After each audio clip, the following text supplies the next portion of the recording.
Merhaba arkadaşlar, kanalımıza hoş geldiniz. Bugün sizler için iki harika oyuncumuz Neslihan Atagül ve Burak Özçivit'ten güzel ve yeni paylaşımlar sizler için hazırladık.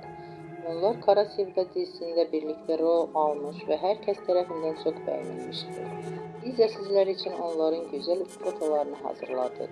Bu videoların devamlı gelmesini istiyorsanız kanalımıza abone olup yorum yazmayı unutmayın. Hoşça kalın. Herkese teşekkürler.